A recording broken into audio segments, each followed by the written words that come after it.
Il est temps pour nous de parler du job dating. Bonjour Benjamin Cormoret. Bonjour. On va parler de la relation client à distance. Vous êtes le président du Club des Marguerites. D'abord, qu'est-ce que le Club des Marguerites?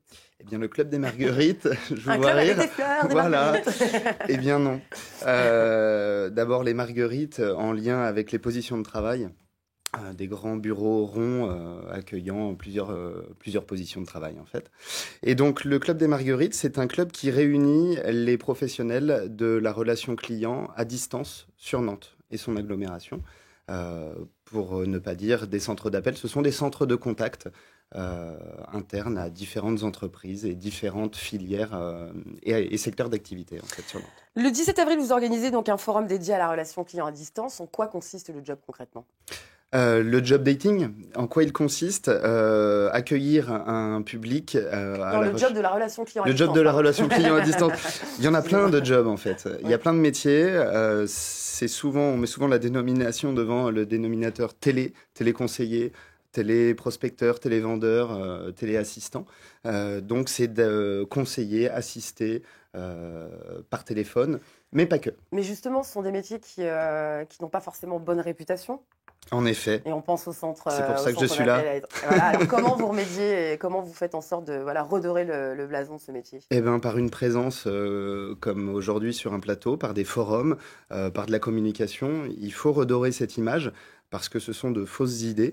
On a souvent l'idée du démarchage par téléphone le soir tard. Ça existe, effectivement. Un peu informel, impersonnel. Or, c'est une fausse idée. On retient que le mauvais, et alors qu'il y a énormément de métiers, c'est un secteur riche, dynamique. Les métiers on est dans le conseil, dans l'appel entrant, dans l'humain, contrairement à ce qu'on peut penser, mais à distance. Et donc, on essaie d'humaniser cette relation à travers nos centres de contact. La relation client à distance, ça concerne pas moins d'une dizaine de secteurs d'activité. Lesquels, par exemple? On a l'automobile, la santé, l'informatique, assurance, banque, téléphonie, commerce, et j'en passe. On est présent dans tous les secteurs d'activité quasiment. Job dating, vous allez donc proposer pas moins de 200 offres. Pardon. Comment ça va se passer concrètement? Moi, je viens avec mon CV, je dois venir avec mon CV. C'est mieux, C'est effectivement. mieux. Vous venez préparer, et d'ailleurs, on vous aide à vous préparer. Oui, les mains dans les poches, c'est une technique. Je suis pas sûr qu'elle soit très payante. Donc, ce job dating, en fait, tout simplement, ce sont des entretiens flash. Qui dure combien de temps? Ça dépend, on va dire 5 minutes. Tout dépend du nombre de personnes. On est à notre 3e édition. On sait qu'il va y avoir du monde puisque les 2 précédentes ont été un vrai succès. Combien d'entreprises étaient présentes et de postulants? Cette année, 25. Les postulants, on va dire entre 500 et 600. Tout de même. Donc sur une journée, là c'est un format après-midi de 14h à 19h. Et donc les entreprises, il y aura 25 entreprises de présentes. De toute filière, enfin tout secteur d'activité.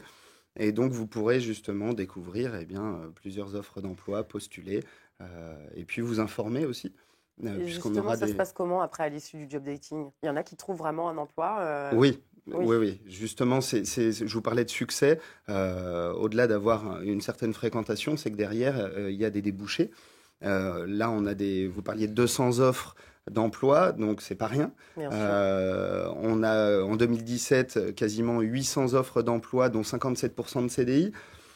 Donc il y a réellement des débouchés à l'issue de cette journée du job dating. Donc là, forcément, plusieurs types de contrats proposés, plusieurs postes. Donc oui. On va trouver du CDD, du CDI. Il y a de l'intérim également? Il y a de l'intérim, et également, puisque certaines entreprises n'ont pas des besoins permanents. On s'adapte aussi aux missions. Donc l'intérim fait partie, des besoins. Mais je vous parlais de 57% de CDI. Contrairement à l'image précaire que peut renvoyer ce métier ou cette filière, vous voyez qu'on dépasse la moitié en CDI. Donc on a besoin de gens qui souhaitent s'installer dans le temps, puisqu'il y a des évolutions. Donc ça ne va pas forcément s'adresser à un public d'étudiants? Pas forcément. Aussi. Ça peut, effectivement. Disons que chacun peut apporter à cette filière. Donc qu'on soit junior ou senior, on peut... Voilà, femmes, hommes, travailleurs handicapés, jeunes diplômés. vous nous intéressez. On a besoin gagne de bien vous. dans votre métier? On gagne bien, effectivement. La fourchette de salaire? Une fourchette, je ne peux pas vous la donner puisque ça dépend Oui, des ça entreprises. dépend, oui, bien sûr. Tout ce que je peux vous dire, c'est que c'est une filière où il y a des possibilités d'évolution rapides. Ce n'est pas des cas isolés. Au contraire, vous pouvez très vite progresser, évoluer transversalement, comme passer manager. Enfin voilà. Il y a des possibilités d'évolution en plus. Myriam, Tout à vous fait. voulez dire quelque chose? Oui, justement, sur le côté pérenne, en fait, justement par rapport à ce métier-là, on sait qu'il y a eu beaucoup de délocalisation sur ce secteur-là. Est-ce que, du coup, le fait qu'il y ait beaucoup d'offres, est-ce que ça montre une amorce du retour, en fait, de cette filière en local, on va dire? Alors, beaucoup de délocalisation. Enfin, on a cette impression. Vous n'avez retenu. Ouais. On en parlait en début du TV. Voilà. En fait, c'est l'image que les gens ont de cette filière. Parce qu'un jour, ils ont eu une mauvaise expérience, ils n'ont pas été compris, et forcément, ils ont associé cette filière à la délocalisation. C'est pas le cas. Mais c'est vrai qu'on a vraiment l'impression que, oui, effectivement, on a l'impression que tout se passe à l'étranger. Depuis l'étranger, on se dit, mais comment ils font? On est made in France. Il n'y a pas de retour puisqu'on n'est pas parti. Mais on travaille un peu dans l'ombre. On est à distance. Ce qu'il faut savoir, c'est qu'on travaille énormément avec le professionnel, le B2B.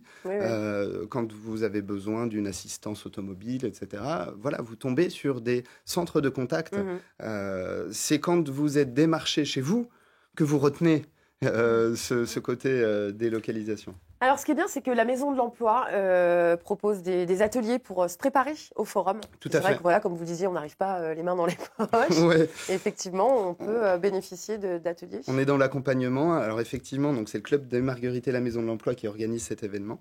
On va avoir des ateliers donc cet après-midi. Il y aura 2 ateliers. L'un à la Maison de l'Emploi du Sillon de Bretagne, qui va tout simplement être plutôt informel. On va vous parler de la relation client de 14h à 16h30. Et puis un autre atelier en même temps de 14h à 17h à la Maison de l'Emploi sur le site de Nantes Centre, où là, on va plutôt vous préparer à des entretiens flash pour ce forum. À savoir se présenter de façon succincte. C'est ça, c'est important. C'est une clé pour la réussite. Hein. C'est quasiment 5 minutes l'échange, donc il faut savoir tout de suite rentrer dans le vif du sujet. Et puis demain après-midi, au Sillon de Bretagne, toujours de 14h à 17h. Sillon de Bretagne qui se situe à Nantes, en Loire-Atlantique. Voilà. On précise. Pardon, je ne précise pas. Pas de souci. Et là, cet atelier sera plutôt destiné à adapter votre CV aux offres. Donc pour arriver... je veux dire, gonflé à bloc. Benjamin Cormoret, président du Club des Marguerites, merci beaucoup. Je le rappelle, voilà, ce forum Job Dating le 17 avril. Donc c'est très bientôt, préparez-vous et n'hésitez pas à vous rapprocher de la Maison de l'Emploi pour préparer, bénéficier en tout cas de ces ateliers. Merci beaucoup, on vous souhaite un bon forum et puis pareil, vous nous tiendrez au courant de savoir comment ça s'est passé.